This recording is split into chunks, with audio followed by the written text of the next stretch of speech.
આ સમાધાન બતાવું છું તમને, જે સમાધાન માટે તમે દર ભટકો છો અને જ્યાં ત્યાં દાણા જોવડાવો છો, જ્યાં ત્યાં પૂછાવડાવો છો કે અમને શું જીવનમાં નડે છે, કે અમે આટલા બધા દુઃખી થઈએ છીએ. કોઈ જ્યોતિષને બતાવવા જાય તો હાથ બતાવશે, કોઈ ભુવાને બતાવવા જાય તો દાણા જોઈને ચેક કરશે, કોઈ તાંત્રિકને બતાવશે તો એની રીતે તંત્ર વિદ્યાથી કોઈ મૂઠ ચોટ, કોઈએ ધંધો બાંધી દીધો છે, કોઈએ કરી નાખ્યું છે, આ બધું બતાવશે. પણ બધી જગ્યાએ તમને અલગ અલગ બતાવવામાં આવે.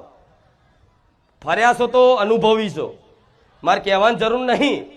અહીં લોકો 500 ભુવા ફરેલા આવે છે ને.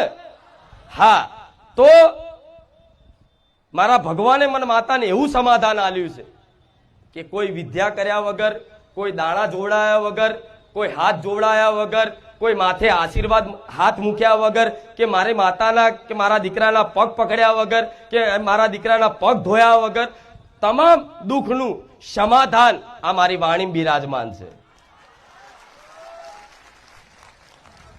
બધી જગ્યાએ ફર્યા, તમે ભુવા ભટક્યા છો, દુઃખના કારણે તમે બધી જગ્યાએ પગે લાગ્યા. એ ભુવાજી હશે એ તમારથી નાની ઉંમરનો હશે, છતાંય તમારા દુઃખના મારે એના પગે લાગવું પડ્યું હશે. પણ એ તમારા ઘર જ ના મારે, તમારે દુઃખી હશો એટલે બધી જગ્યાએ હાથ પગ પકડો છો.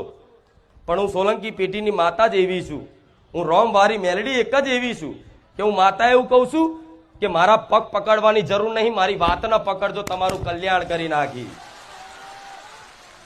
હું સોલંકી પેઢીની રામવાડી મેલડી એક જ એવી છું કે હું જાહેરમાં એવું બોલું છું કે મારા પગ પકડવાની જરૂર નથી, મારી વાતને પકડી લો.